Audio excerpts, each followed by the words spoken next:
creating experience plays a major part in terms of marketing, making the TG or the prospect consumers experience the product. People's buying decision is actually being influenced in many ways. And I feel experiential marketing is becoming a part of entire marketing plan in a major way, is because giving that product's experience is of prime importance. Every brand is different. I would say every marketing manager also has different thought process to it. So understanding what brand is looking out for and getting closer to what they are actually aiming at is what we go for. Database is not just about your name, number, and phone number, or probably all of that. It's also about the feedback that they give, right? About the product, collecting that database, making them experience the product, and getting the feedback from these runners. Hello, everybody. Welcome to another exciting episode of Live Events 2.0 by Formy. Today, we have the pleasure of talking to a seasoned brand activation specialist. His name is Prateek Nagpal. He has over 14 years of experience with experiential marketing, and he has worked with multiple brands, including Puma, United Colors of Benetton, Crocs, as well as Asics, and multiple others. Prateek, why don't you give the audience a quick introduction about yourself? Yeah, thanks Harshvardhan for an exciting brief. And I'm Prateek Nagpal. I have in total 14 years of experience in brand activations, and I've been working with a lot of brands, especially in fashion and luxury segment, and lifestyle, of course, goes with along. It's been an exciting journey of 14 years, starting from my experience of Commonwealth Games, wherein I was a part of opening and closing ceremonies. Then, like obviously, the milestone events that happened 1 year to go, 200 days to go, 100 days to go. So, and henceforth, and coming down to the big show that happened on 3rd of October 2010, which was the opening ceremonies for Commonwealth Games, followed by the closing ceremonies. So, it was a mass cast of more than 50,000 people managing all of it. That was the biggest event per se of my life till now. Now successfully been running experiential nomads. It's almost close to 4 years now. We've been working with Crocs, with Puma, with Birkenstock, with United Colors of Benetton, and many other brands, with Iconic, with Metro Shoes, with and now we are also diversifying our portfolio towards other other segments also. So we have already forayed into the beauty and the cosmetic business also. So recently concluded 20 years of Kama, Pink Summer Sale for Nika, and store launches for Bodice. And also, all in all, yeah, we are trying to now diversify our portfolio from fashion lifestyle to beauty, cosmetic, and now we have another event which is lined up, which is for Apollo tires. So this year would be the year of diversification and diversifying ourselves into various other industries as well, and expanding our operations and team to 2 to 3 cities, and handling events pan India for all these brands who've been working with us.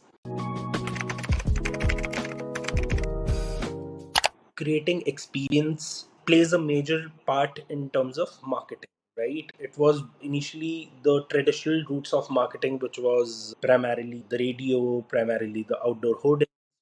The other way of doing events was not as evolved what the industry looks like now.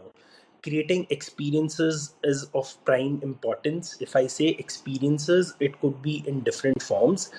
Experience could be a product related, making the TG or the prospect consumers experience the product, which is very very important. And these days I feel influencers marketing, or people's buying decision is actually being influenced in many ways. So influencers marketing also play a major role. And I feel experiential marketing is becoming a part of entire marketing plan in a major way, is because giving that product's experience, look and feel, the touch is of prime importance. And creating those experiences actually helps the brand a lot in terms of their sales, also in terms of their web traffic also.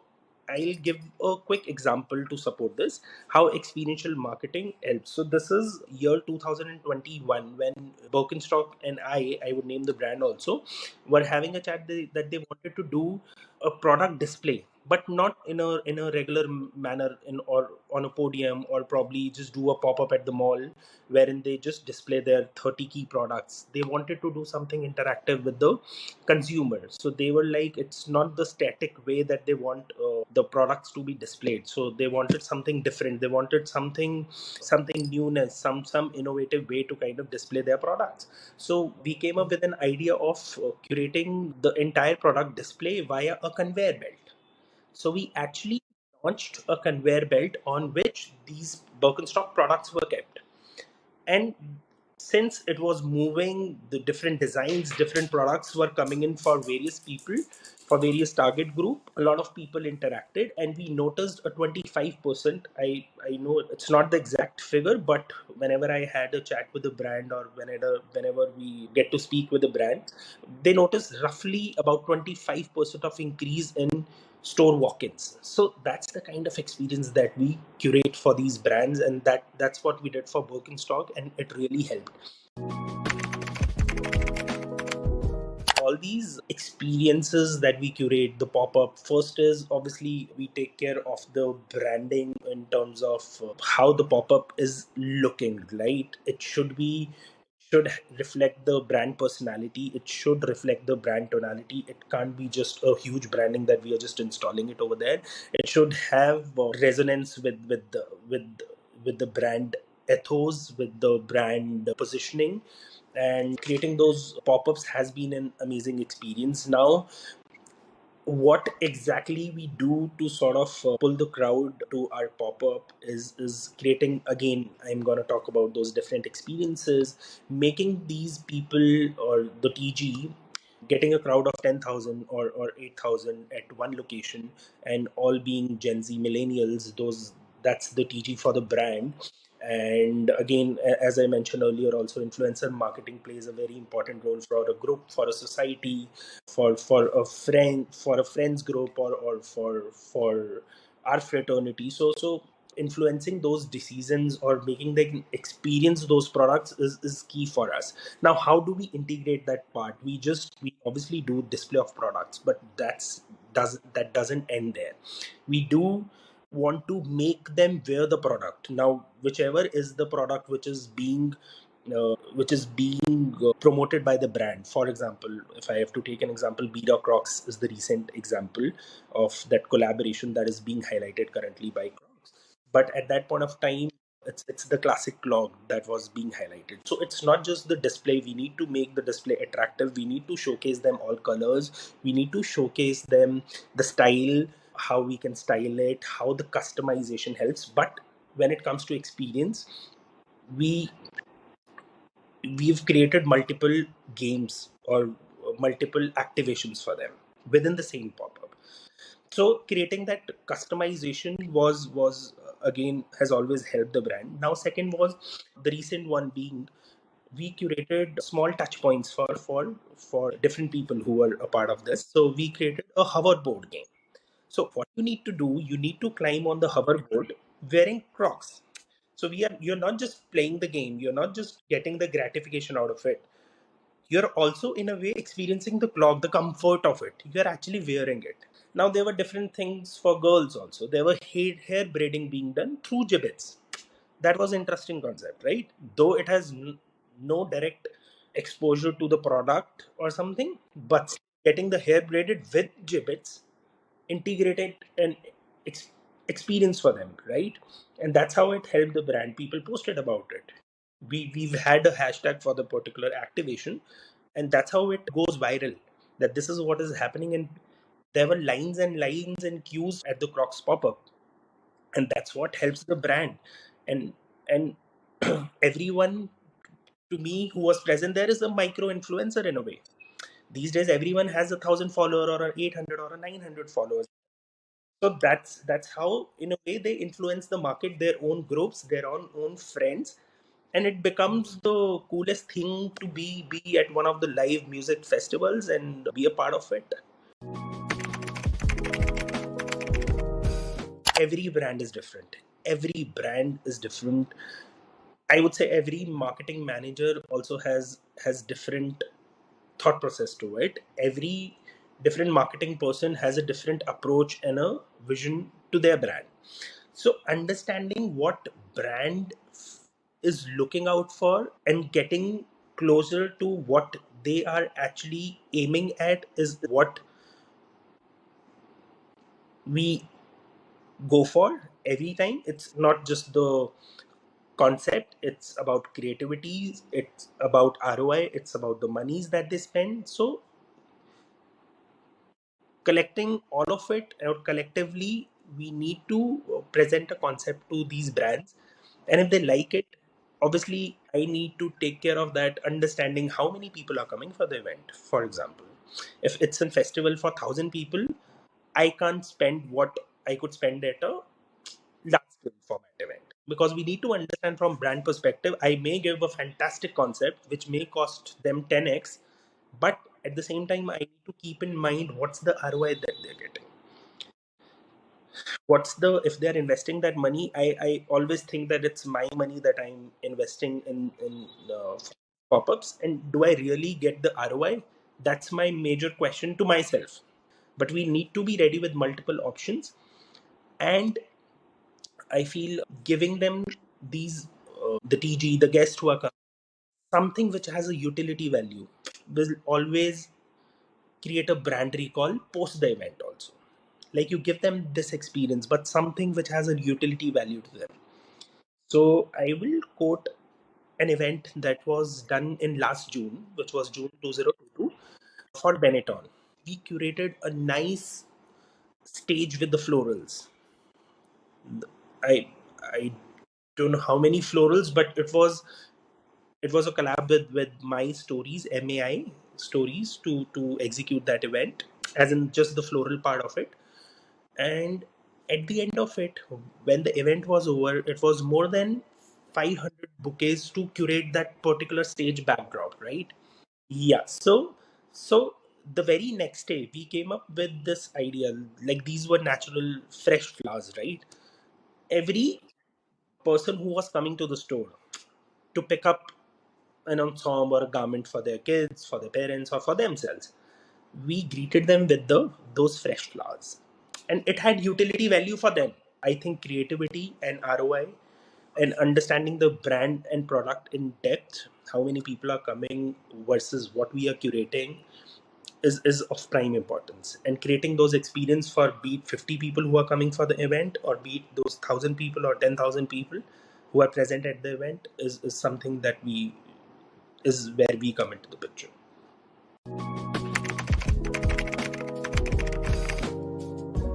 The content piece I'm going to talk about now, which is very important. The content piece that is being shot, the UGC that is being generated out of these events, is my ROI for those events. Now, the number of people who are coming at our pop up is my ROI. So there could be multiple factors, right? The number of social media posts are going out is my ROI. The number of experiences that I get out of those pop ups is my ROI. Now, the database that we collect, which is again very important for these brands, is in a way to measure an ROI. Then, for a fewer events, there is a possibility, and we do sales as well. So that's how we calculate the ROI in as a whole, as a holistic approach, right? We can't expect, if a brand is investing X amount, to have X into 20 sales. No, I don't think so. Sales plays a, it plays an important role, but not as a collective to measure the ROI. But along with that, it becomes the social media posts, the database that we collect, the experiences that we give, and the UGC that I've already spoken about, and how we integrate influencers to these pop-ups as well, how we curate different stories with the artist also. It's not just those 500 or 1,000 people who are coming at the pop-up through the day. It's beyond that. It's influencers also. So for example, there are, and obviously these, we invite a lot of influencers to come to the pop-up, curate the content at different hooks and corners, probably at level 1, 0 level, probably wearing the product, experiencing those different activities. So all of it, I guess, all of it is these pointers or these factors help us measure the ROI. From a brand perspective, I would say it is obviously super important for them to integrate the new products to it. If I say, even if they want to do like a small pop-up at a nightclub, they would want to integrate the new products, right, or the new collection line that has recently come. So now I think, for example, if we talk about June right now the sale has already begun. So probably this is not the right time for these festivals, I, to integrate fashion and lifestyle brands, because they're already going on sale. They don't have any new product currently. They're focusing on sales. They're channelizing their resources to get those end of season sale. Mintra has already gone on sale. So various lifestyle and these, it also depends on the time of the event when it's happening. Probably the good time is when these brands are already launching their season, doing their seasonal launches. There are certain region specific strategies also for the brand. For example, if that is not doing that great in that particular region, they might be happy to integrate, let's say, with that event happening in certain area or in certain region. Be it any brand, XYZ brand, they're not doing well, let's say in Mumbai or probably in Chandigarh or any other city. They would be happy to have their branding, their pop up, and make people experience what this brand is all about. I'm not naming any brand, but it also depends region to region where we are actually executing it, and where actually the event is happening, and what sort of crowd we are expecting, and what sort of their target group is. The brand data, I think it's a very important aspect these days, especially for lifestyle, sports and luxury brands, to continuously be in touch with their brand customers, with feeding them with information on what's been coming. There are a lot of collaborations that's happening in terms of by these lifestyle products, right, sorry, brands. So keeping them continuously informed, be it mailers, be it SMS, or be it any other form of communication that they do. And I think not just communication with their consumers and forming those brand loyalists who are being continuously being told that this product is being launched, the season launch is there, or end of season sale is there. Besides that, I think it also helps brands in sort of analyzing the kind of people who are visiting the pop-ups, the kind of people who are loving our product, and in case there is any feedback to the product also. And I mean, database is not just about your name, number and phone number, or probably all of that. It's also about the feedback that they give, right, about the product, especially in the running community, right, collecting that database, making them experience the product and getting the feedback from these runners. Because as a brand marketeer, I might not be a long distance runner, right? I might just be a 5 kilometer runner, or I might be an athlete in different field altogether. But if you are into running segment, or if you are into that segment, I think collecting database is really important, and taking feedback on those products is also super important, and it also helps analyze in case there is any feedback from the consumer on the product.